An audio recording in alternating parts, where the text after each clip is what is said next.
శ్రీ సత్యసాయి జిల్లాలో హింద్రినివా కాలువ పనులను టీడీపీ జిల్లా అధ్యక్షుడు ఎమ్మెల్యే ఎంఎస్ రాజు, పరిటాల సునీత, పరిటాల శ్రీరామ్ పరిశీలించారు. తీవ్ర కరువు కాలంలో కూడా చెరువులను నీటితో నింపిన ఘనత చంద్రబాబుదేనని స్పష్టం చేశారు. గత ప్రభుత్వంలో కనీస పనులు చేయని వైసీపీ నేతలు విమర్శకులు చేయడం సిగ్గుచేటు అన్నారు. నాసి రకం పనులు జరిగాయని నిరూపిస్తే సంబంధిత కాంట్రాక్టులతోనే సరిచేయిస్తామని సవాల్ విసిరారు. వైసీపీ ఉనికి కోసమే పొరుగు జిల్లాల నేతలతో విమర్శలు చేయిస్తున్నారని మండిపడ్డారు. ముందుకు తీసుకెళ్లడం జరిగింది. 19 నుంచి 24 వరకు రాయలసీమ ద్రోహిగా వైఎస్ జగన్మోహన్ రెడ్డి అధికారంలోకి వచ్చిన తర్వాత హంద్రినీవా ప్రాజెక్టుని పూర్తిగా నిర్వీర్యం చేయడం జరిగింది. ఒక్క రూపాయి కూడా ఖర్చు చేయకుండా, ఒక తట్ట మట్టి కూడా తీయకుండా రాయలసీమ రైతులకి సాగునీరు, తాగునీరుకి తీవ్ర ద్రోహం చేసినటువంటి రాయలసీమ ద్రోహి ఎవరైనా ఉన్నారంటే వైఎస్ జగన్మోహన్ రెడ్డి గారు. నిన్నటి రోజు వైఎస్ఆర్ కాంగ్రెస్ పార్టీ నష్ట నివారణ చర్యల్లో భాగంగా వైఎస్ఆర్ పార్టీ సీనియర్ నాయకుడు విశ్వేశ్వర్ రెడ్డి గారు సాక్షాత్తు రాయలసీమ, ఒంగోలు, నెల్లూరు నాయకుల సమావేశంలో సజ్జల రామకృష్ణారెడ్డి గారి నాయకత్వంలో జరిగినటువంటి సమావేశంలో ఏవైతే వాస్తవాలు మాట్లాడాడో, హంద్రినీవా చంద్రబాబు నాయుడు గారు కూటమి ప్రభుత్వం అధికారంలోకి వచ్చిన తర్వాత వేల కోట్ల రూపాయలు ఖర్చు చేసి సాగునీరు అందించడం జరుగుతూ ఉంది.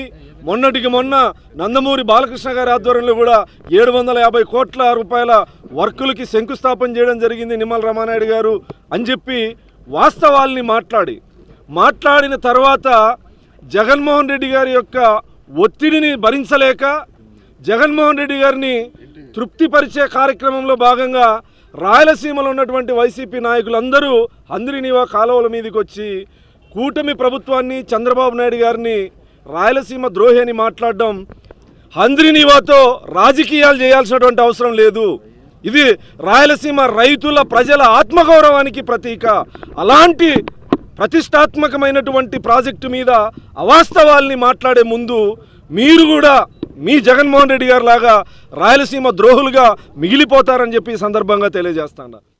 ఈరోజు మనం ముఖ్యంగా చెప్పాలంటే రాయలసీమకు కానీ ఎక్కడ కూడా అన్యాయం చేసే వ్యక్తి కాదు మా నాయకుడు చంద్రబాబు నాయుడు గారు. వాళ్ళ ప్రభుత్వం వచ్చిన తర్వాత 5 సంవత్సరాల్లో ఎక్కడేసిన గొంగలు అక్కడే ఉండదని ప్రతి ఒక్కరికి కూడా తెలుసు. అక్కడ పోలవరం కానీ రాయలసీమలో చంద్రబాబు నాయుడు గారు ఏవైతే ప్రాజెక్టులు ఇచ్చారో ఆ ప్రాజెక్టులన్నీ కూడా ఆగిపోయిన పరిస్థితులన్నీ కూడా మనం అందరం కూడా చూసాం. ముఖ్యంగా చెప్పాలంటే నా రామగిరి మండలం, రాప్తాన్ నియోజకవర్గం రామగిరి మండలం పేరూరులో కూడా దాదాపు 804 కోట్ల రూపాయలు గౌరవ చంద్రబాబు నాయుడు గారు 2017లో కూడా శాంక్షన్ చేస్తే ఆ పనులు కూడా స్టార్ట్ అయితే 2018 నుంచి పనులు కూడా మనం స్టార్ట్ చేస్తే కొంతవరకు పనులు దాదాపు 70% కాలువలు కూడా మనం పనులు చేసాం. రైతన్నలందరూ కూడా అడగంగానే భూములు ఇచ్చారు కాబట్టి ఆ రోజు అన్నీ కూడా పనులు చేసింది మీకు అందరికీ కూడా తెలుసు.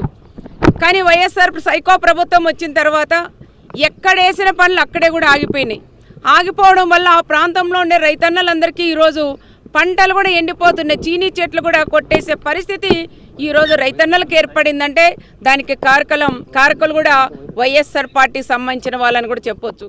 ఈరోజు అనేకమైన ప్రాజెక్టులకు శ్రీకారం చుట్టి ఈరోజు పూర్తి స్థాయిలో దాన్ని ఫినిష్ చేయాలి అని చెప్పి 2014 నుంచి 19 వరకు చంద్రబాబు నాయుడు గారి కానీ లేదంటే తెలుగుదేశం పార్టీ వాళ్ళు కానీ పూర్తి స్థాయిలో దాని గురించి కృషి చేస్తే, మరి వైఎస్ఆర్ పార్టీ వచ్చిన తర్వాత ఈరోజు ఎక్కడైతే మామూలుగా ఎట్లుంటుంది, ఎవరైనా సరే మంచి పని అనేది చేస్తేనో ప్రజలకు ఉపయోగపడే పని అనేది చేస్తే నెక్స్ట్ వచ్చే నాయకుడు కావచ్చు, ఆ నియోజకవర్గాల్లో ఎమ్మెల్యేలు కావచ్చు, లేకపోతే సీఎంలు కావచ్చు, దీన్ని పూర్తి స్థాయిలో ఫినిష్ చేద్దాం, కనీసం మనకైనా పేరు నిలబడుతుందని చెప్పి ఆలోచన చేసే పరిస్థితుల్లో నుంచి దౌర్భాగ్యం ఈ రాష్ట్రానికి ఏ రకంగా వచ్చిందంటే ఆ ప్రాజెక్టులను ఆపేయండి, అవసరమైతే ఆ ప్రాజెక్టులను ఆపి కొత్త ప్రాజెక్టులను, డబ్బులు వచ్చే ప్రాజెక్టులను మాత్రం చూసుకోండి అని చెప్పే నాయకుడు అపోజిషన్లో ఉన్నాడంటే నిజంగా మేమంతా కూడా రాష్ట్ర ప్రజలందరూ కూడా, ముఖ్యంగా రాయలసీమ ప్రజలందరూ కూడా సిగ్గుపడే పరిస్థితి ఈరోజు తీసుకొని వచ్చారనే విషయాన్ని ఒకసారి గుర్తు చేసుకోవాలి.